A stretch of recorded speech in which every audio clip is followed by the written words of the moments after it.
Today, we're exploring a fascinating and powerful research method in education, the case study. This approach allows us to uncover the rich, complex stories behind teaching and learning, stories that numbers and experiments alone can't fully capture. Imagine walking into a bustling classroom. One student is furiously scribbling notes. Another student gazes thoughtfully out the window. A third student whispers to a friend. The teacher is multitasking, answering questions, calming nerves, and sparking curiosity all at once. The big question is, how can researchers truly understand this lively, imperfect, and deeply human environment? While surveys give us broad statistics and experiments offer control, case studies provide the detailed narrative, the why behind the numbers. They help us see education as it really happens, in all its messiness and beauty. Section 1. What is a case study? Think of it like this. Instead of flying over a city and snapping a wide aerial shot, you land on one street corner and watch life unfold. You notice the shopkeepers greeting customers, the school bell ringing, children rushing across the road.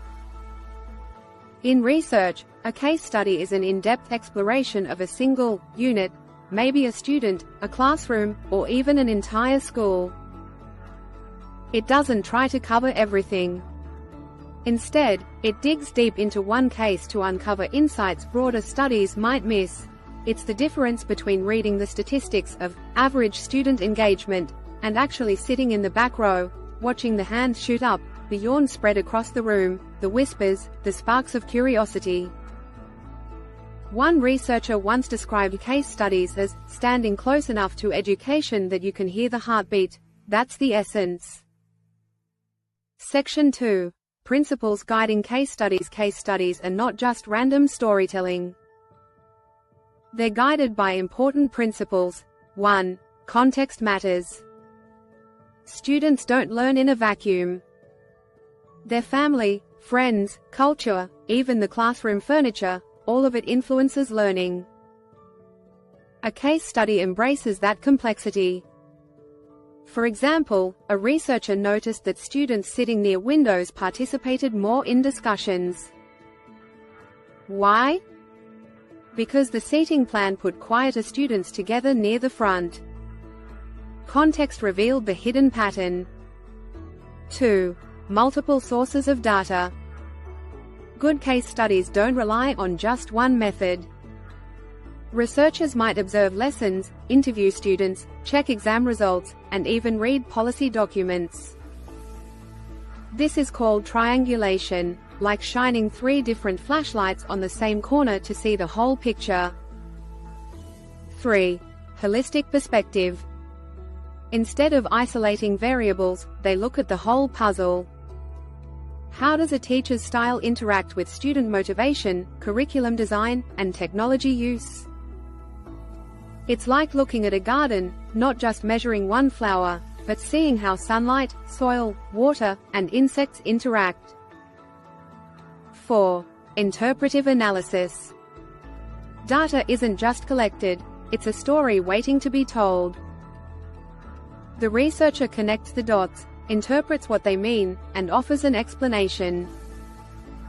Imagine hearing a student say, "I love math when Ms. Lee explains it with games, but I hate the worksheets." That comment, woven with observations and results, becomes a key insight.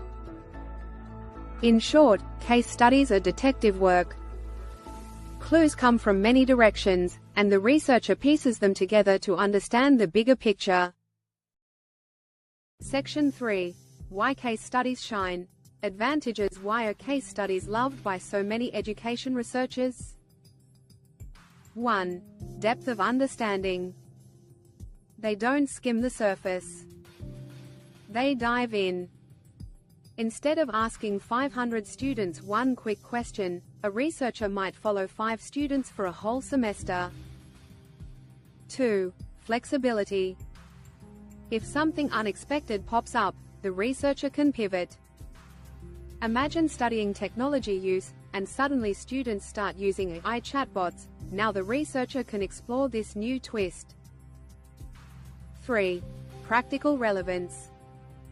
Teachers, parents, and policymakers often connect more with a story of one school than with a graph of 1,000. A vivid story stays in memory. 4. Theory building. Many big educational ideas, like cooperative learning or project-based teaching, first appeared in case studies before scaling up. In simple words, case studies make research human. Section 4. The limitations. But let's be real, case studies aren't perfect. 1. Generalizability. What's true in one classroom might not hold in another. A great technique in a rural school may flop in a crowded urban classroom. 2. Subjectivity. A researcher's own perspective can color what they see and write. Two people might describe the same class very differently. 3. Time-consuming. Imagine transcribing hours of classroom video or dozens of interviews. It takes months. 4. Risk of drowning in detail. Sometimes case studies pile on so much information that readers lose the thread. That's why many researchers pair case studies with surveys or experiments, striking a balance between depth and breadth. Section 5. Real cases. Let's look at some powerful examples where case studies shine. Example 1. Technology in the classroom. Researchers followed one middle school class using tablets. At first, students were thrilled. One boy said, "It feels like learning is finally fun, like playing a game." But another whispered, "Sometimes I just sneak onto YouTube." By observing daily use, the researchers discovered that tablets increased engagement, but also created constant temptations. Their findings helped schools design better digital rules, structured use, teacher monitoring, and app restrictions. Example 2. Inclusive education. A case study followed Lena, a student with special needs, in a mainstream classroom. The researcher noticed moments others missed. For instance, during group work, Lena was often sidelined, not intentionally, but because classmates rushed ahead.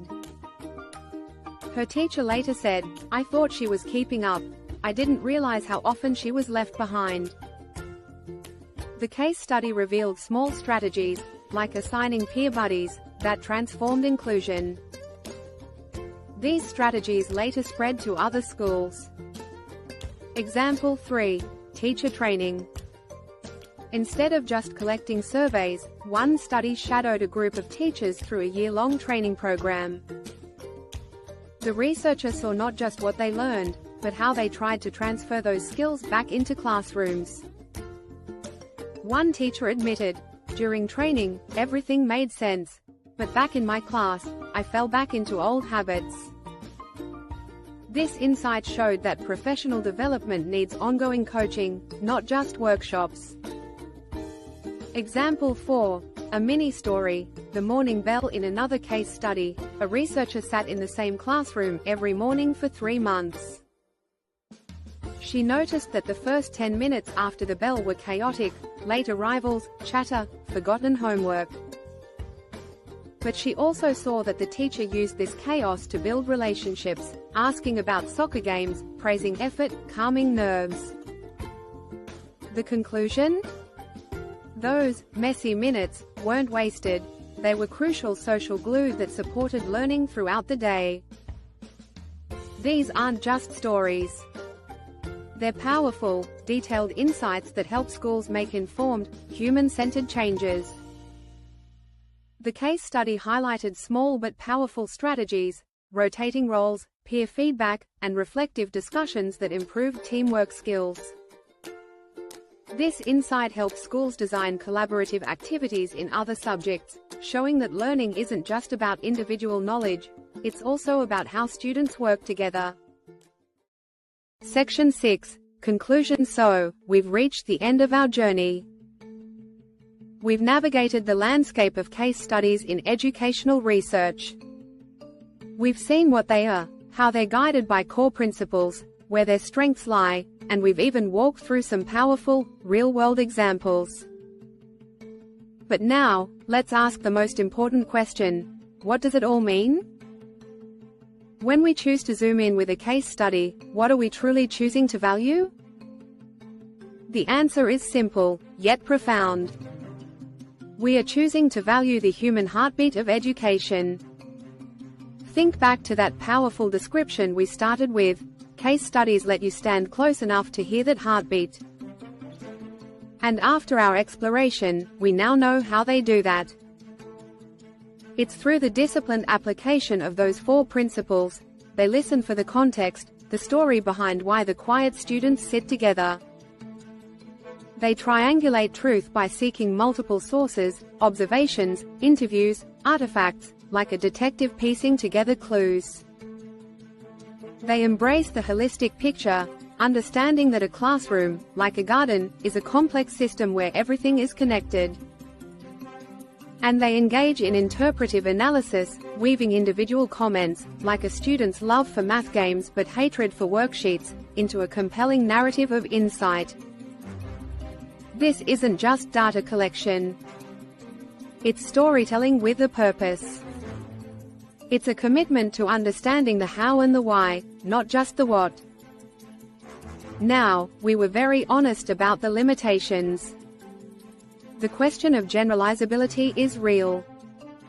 The findings from the classroom we studied for 3 months are not a one-size-fits-all solution.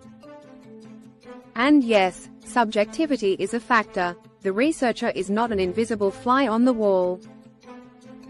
But to see these only as weaknesses is to miss the point. The power of a case study does not lie in its statistical breadth, but in its profound depth and relatability. A graph showing a 15% increase in engagement can be ignored. But the story of Lena, who was unintentionally left behind in group work until a simple, peer buddy, system gave her a voice? That story has the power to move us. It creates empathy. It sticks in the memory of a teacher, a principal, or a policymaker and inspires them to ask, how can I create more of those moments here? The impact of a single, well-told case study is not a straight line, it's a ripple effect. It starts in one carefully observed classroom, but the insights, the questions it raises, and the human truths it reveals can travel far and wide, influencing practice and policy in ways a broad survey never could. So, what is the takeaway for you? The next time you read a headline about a revolutionary new teaching method, or hear about a district-wide shift in policy, I invite you to pause and think differently. Remember that behind that headline, there is a very good chance it all started small. It started not with a massive dataset, but with a moment of curiosity. It started with a researcher sitting in the back of a classroom, or a teacher reflecting deeply on her practice. It started with a story. Case studies remind us that at its core, education is a human endeavor. It's messy, it's complex, and its most powerful truths are often found not in the averages, but in the specifics. Thank you for your time and your curiosity. Until next time, keep asking tough questions, and never stop exploring.